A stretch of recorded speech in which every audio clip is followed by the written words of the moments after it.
Bonjour à vous mes belles âmes et bienvenue à toutes les nouvelles petites âmes qui nous ont rejoints pour explorer ensemble les énergies principales de cette lunaison du 23 août. La nouvelle lune qui se profile est un moment clé pour poser de nouvelles intentions et repartir sur un cycle frais. Chaque nouvelle lune est une page blanche dans notre livre personnel, mais celle-ci a une coloration bien particulière. Elle ne se contente pas de nous inviter à planter de nouvelles graines. Elle nous pousse aussi à faire le tri dans nos émotions, nos relations et nos façons de penser. Ce qui se joue dans le ciel est à la fois intense et constructif.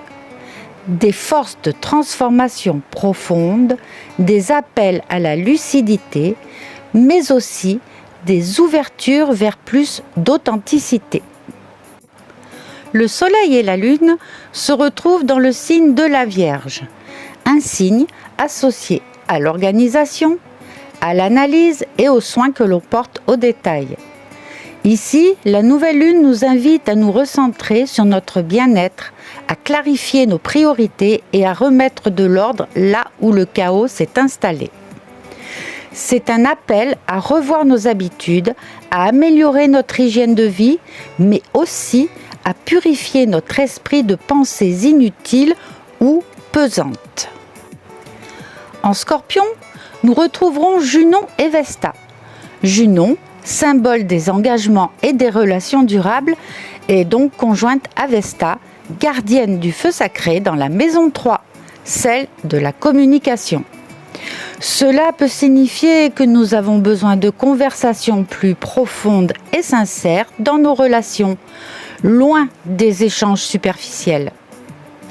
Un trigone à Vénus en Cancer et en maison 11 mettra en lumière le soutien affectif de nos amis ou de nos cercles sociaux, tandis qu'un quintile à Pluton rétrograde en Verseau, maison 5, indiquera que la créativité et l'expression personnelle peuvent servir d'outils de transformation dans nos relations. Pluton, planète de la transformation, nous poussera ici à revoir notre manière d'aimer, de créer et de nous exprimer. Son trigone à Uranus en Gémeaux, maison 9, ouvre des perspectives nouvelles. Les idées novatrices et les expériences hors de notre zone de confort peuvent nous aider à évoluer. Sa conjonction à Pallas rétrograde suggère que la stratégie et la réflexion à long terme sont essentielles pour réussir ces changements.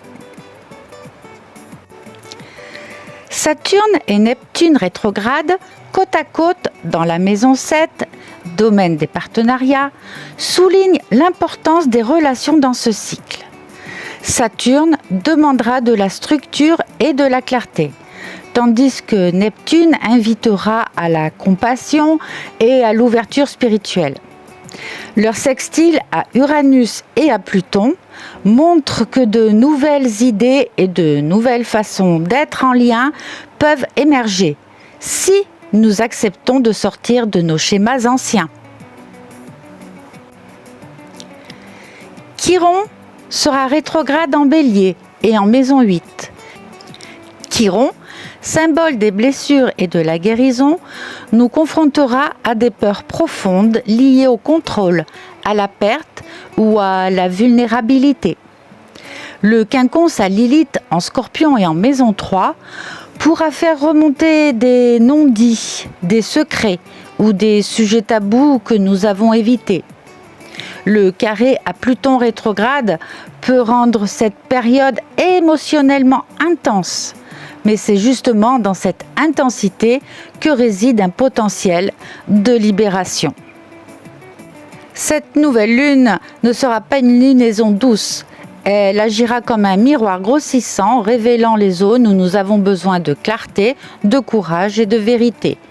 Elle va nous demander de revoir nos habitudes pour les aligner avec ce que nous voulons vraiment, d'oser la sincérité dans nos relations et nos échanges, de transformer nos blessures en force créative et de rester ouverts aux nouvelles idées et aux changements inattendus.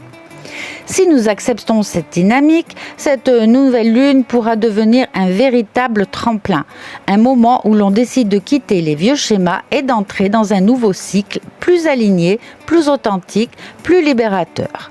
En semant avec lucidité et en restant à l'écoute de notre intuition, nous pouvons faire de ce cycle lunaire un moment de renaissance intérieure. Prenez soin de vous, mes belles âmes. On se retrouve bientôt pour la méditation qui vous accompagnera pendant cette nouvelle lune. Si vous voulez une étude de votre thème astral sur un sujet précis ou sur le thème complet, ou si vous désirez une synastrie, c'est-à-dire entre deux thèmes, ou encore si vous souhaitez établir votre révolution solaire, c'est-à-dire les énergies présentes dans l'année à venir en partant de votre date d'anniversaire, n'hésitez pas à me contacter via le mail joint. Il en va de même pour les soins énergétiques, bien sûr, qui peuvent se faire à distance. Je suis dispo du lundi au vendredi et même certains week-ends. À tout vite, je vous love, je vous embrasse.